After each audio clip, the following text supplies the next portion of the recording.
Live from the New Media Studios here at beautiful Valley High on this windy day, this is Falcon Flash.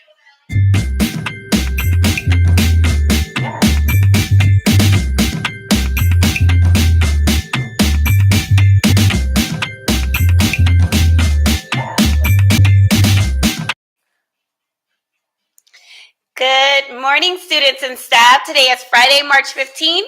We continue to celebrate Women's History Month by perhaps the finest nature writer of the 20th century.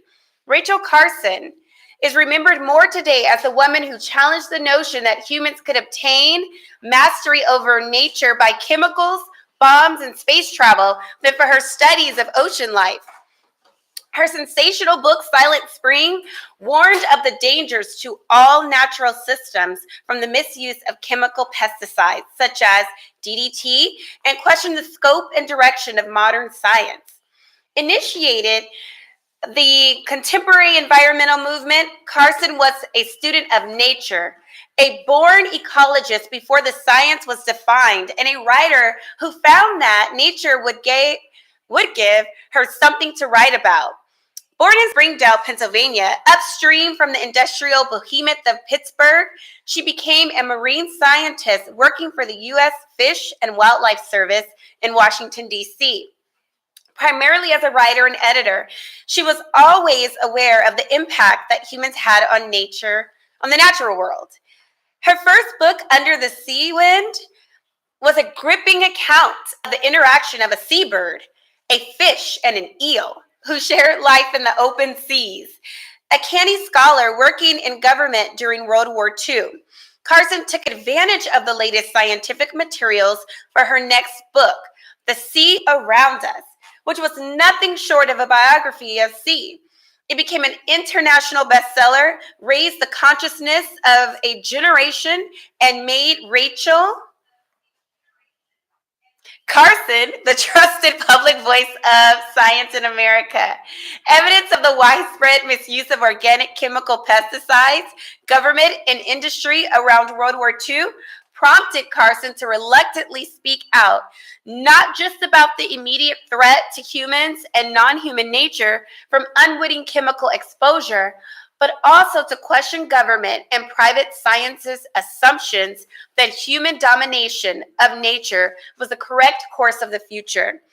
In Silent Spring, Carson asked the hard questions about whether and why humans had the right to control nature, to decide who lives or dies, to poison or to destroy non-human life, and showing that all biological systems were dynamic, and by urging the public to question authority, to ask who speaks and why. Rachel Carson became a social revolutionary, and Silent Spring became the handbook for the future of all life on Earth. Let's learn more with this video.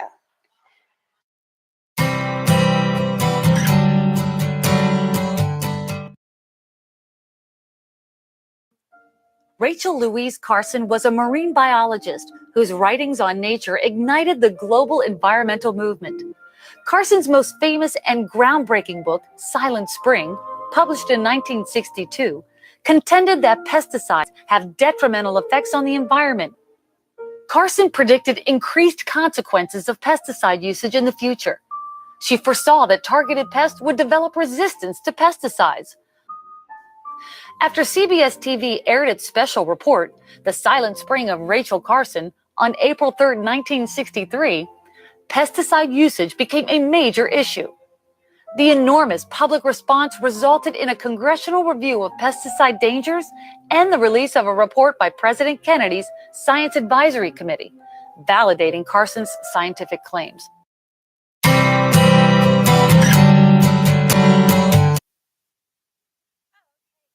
Here's your senior class president, Solace, with today's Falcon Flash. Thank you, Ms. Tonelli. You're Good morning, Falcons. Here's today's Falcon Flash.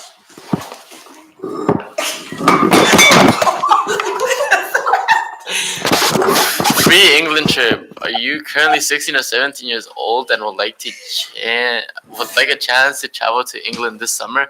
The British American Business Council of Orange County, known as BABCOC, will award 2 high school students an all-expense-paid trip to England for 2 weeks, sending them to the ACS International School British Studies Summer Program in Cobham, England. The 2 scholarships are awarded to 16 and 17-year-old students based on the essay contest. The essay should include reasons why the student would want this culture educational experience. The trip includes airfare, room and board, and day trips. Deadline to apply is April 15th, which is right after you return from spring break, so get started ASAP. Valley had 7 students selected for this program since 2015. Let's keep the tradition going. Applications will be posted in Ms. Gibbs' Google Classroom in the Falcon Flash. Attention Smashers, the academic decathlon team will be hosting a Super Smash Bros. Ultimate tournament on Friday, April 29th at 1 p.m. This is the minimum day for us, so we will be able to kick off early. The cost to enter the tournament will be $5. The prizes will include a TV with a TV stand, a gaming mouse, and a gaming headset. You can buy a ticket from any academic decathlon team member or LUTAC in room 202. Come out and show us your moves. Seniors, check your Falcon Flash Google Classroom to find our senior class shirt for this year and fill out the survey so we can decide on the shirt for the rest of the year. Choose your favorite design. Now here's Karen with more. Good morning, Falcons. My name is Karen Cano, your senior class vice president, and I'm here to inform you of this upcoming Friday where we will be celebrating our last and final spring rally where we'll have special performances by our BAPA team as well as our first place winners of Dancing with the Staff. We look forward to the celebration and hope that the spirit begins by participating in our next spring week. Beginning with Denim Down Monday, wear denim on denim. Tuesday, Tourist Day, dress up as a tourist. Wednesday, Strawberry Fields Forever, dress up as a farmer. Spring through Thursday, dress futuristic or post-era, as well as Blooming Falcon Friday, wear your Falcon gear. Another announcement about Powder Puff. Please make sure that you turn in all your permission slips as well as your clearance and insurance card. we will be having our first tryout practice this Monday at 5 p.m. Make sure that all permission slips are turned in by that day or the final date, which will be March 22nd. And now with Brian. Thank you, Karen. Good morning, Falcons. Softball does it again. Thursday, the Lady Falcons traveled to Costa Mesa. Both teams were victorious. JV won with the score of 22-11, and varsity won with the score of 10-6. The teams are playing well, and good thing because league play starts next week with Catella and Anaheim. Keep it up, ladies. And that's it for today's Falcon Flash. And remember, Falcon Fever, catch it!